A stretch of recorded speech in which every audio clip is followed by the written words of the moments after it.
1, 2, 3, come on! Sa mga Dilawan, nothing I say will make you agree with me. You don't even agree on the facts, simply because you think your opinions are law and are always correct. Former Senator Trillanes and you deserve each other. Kayo na lang mag-usap. Pero konting advice and take it from me. In budget, to include the teachers and nurses and other things, which by way, 8 of these 10 that I have mentioned are part of the legislative priorities announced by the President noong 2019 SONA.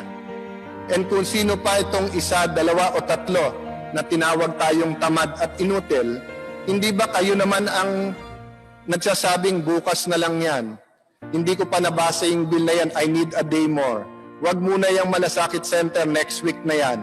Wag muna yung Department of Oversight, next week na yan. Ngayon na kami nagsasabi na mas importante ang COVID-19 at paano natin i-defeat. Now na we're saying that feeding the people is more important, sasabihin nyo sa amin, forget everything, forget due process, and in one instance, ipasa na lang yung 25-year franchise? Let the people judge sino sa atin ang nagsasabi ng totoo at sino ang tama. To the senators, allow us to do our jobs. Remember, it is always easier to get 24 people to agree than for 300. Remember, we represent specific constituencies and sectors. And that is why the Constitution provides that franchise bills, like appropriations bills, will emanate from the House. But franchise bills enjoy the constitutional prerogative of exclusively emanating from the House. So we respect your work. But iba pananaw natin eh. National yung sa inyo, sa amin may national, pero nasa grassroots kami. Tinetext kami, pinupuntahan kami sa bahay, sa district office ng mga constituents namin. We want to work with you. We have to work with you. We've done great things together with you, our dear senators. We have to build our nation, but respect our timing and the manner of us holding our hearings. In other words, let's all play nice. Let's not just pretend to be nice to each other. Sa mga Dilawan, nothing I say will make you agree with me. You don't even agree on the facts, simply because you think your opinions are law and are always correct. Former Senator Trillanes and you deserve each other. Kayo na lang mag-usap. Pero konting advice and take it from me. Don't disagree with him, papatayan kayo ng mic. Sa mga DDS o diehard Duterte supporters, I know you want to shut down Abscbn. Believe me when I say I hear you. Many in this August hall hear you.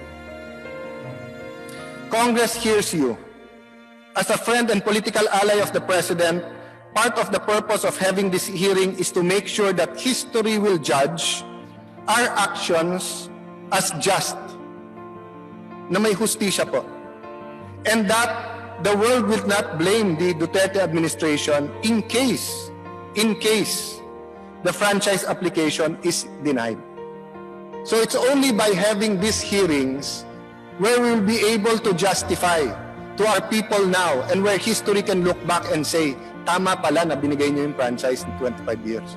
Or mali pala, dapat pala hindi nyo binigyan. O tama pala na hindi nyo binigyan. Or maybe some amendments to it, depending on what we find out during the hearings. I was the one who filed the application for a temporary restraining order and spoke against ABS-CBN during those crucial moments before the 2016 elections. I have not wavered that the network has to be held accountable. But true accountability can only flow from fair and thorough hearings. Di po tayo pwede mag-road rage dito. Kahit mali po yung kotse na nag-cut sa'yo, pag hinabol mo, kinat mo rin, nilabasan mo ng barel, ginulpi mo, mali ka pa rin. Di ba? May traffic enforcer at meron pong paraan ang traffic enforcer na interviewin to get due process from all of them. So allow our majority leader, allow the House leadership na mag-traffic kung anong mas mahalaga sa panahon na ito. But again, without any injustice to anyone. Lastly, to the management and employees of ABS-CBN, alam po namin na sa panahon ng COVID, marami po ang umaasa sa balita ng ABS-CBN. At kahit naman may iba pang stasyon, may mga bahagi pa rin ng Pilipinas na inaabot lang ng isang network ng ABS-CBN. Wala naman siguradong makakatanggi na tumutulong ang ABS-CBN sa efforts ng local at national government.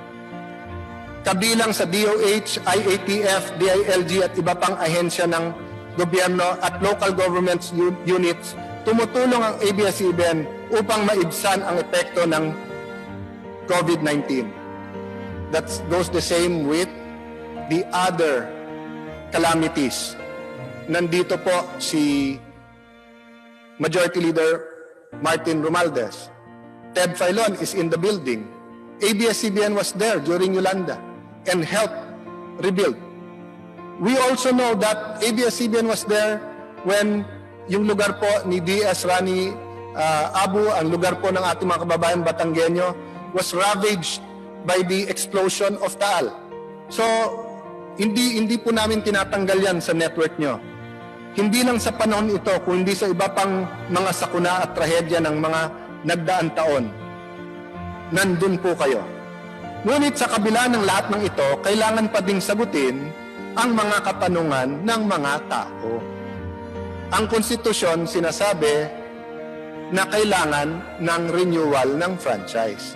And this is the time to ask the questions. There is no question that you have been part of nation building, part of the Philippine history, part of who we are today. But as you yourself have said through your officers, you are not perfect. You are not a perfect network. And I agree. Why do I agree? Wala naman pong perfecto talaga, Diyos lang.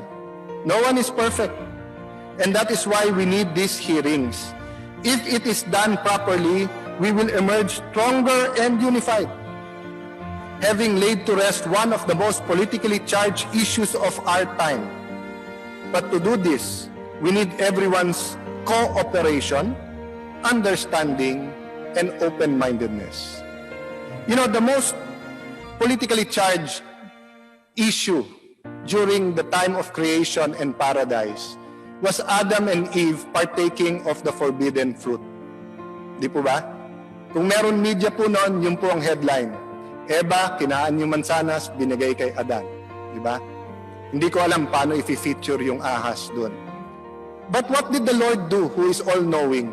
Sinabi ba niya, I condemn you? Sinabi ba sa inyo, mali, etc.? Hindi ba nagtanong muna siya, Adam and Eve, what did you do? Why are you hiding? Why are you ashamed? So is it too much to ask that you give Congress the opportunity to do the same? To ask all sides. Ano ba ang tamang ginawa ng ABS? Why should we give them another 25 years? Ano naman ang mali nila na dapat tanggalin natin sa kanila? Paano naman empleyado nila? Paano ang investments nila over the last 25 years? Totoo bang nakialam sa eleksyon o hindi? Importante ang freedom of press. Pero hindi ba importante din na ang eleksyon natin is free and fair? Na kahit sinong Pilipino, may pera man o wala, may equal chance. Pero if you only have 2 giant networks in our country and 95% of our people watch your news and you can sway who you want them to vote for by just using one network, isn't that as much a threat to democracy as damaging the freedom of the press or freedom of speech?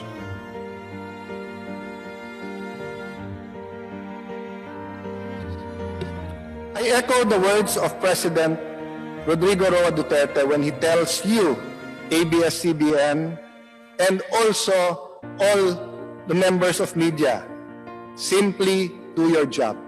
Do not fear, do your job. Call out injustice and corruption whenever you see it. Protect the weak from the powerful and give voice to the voiceless.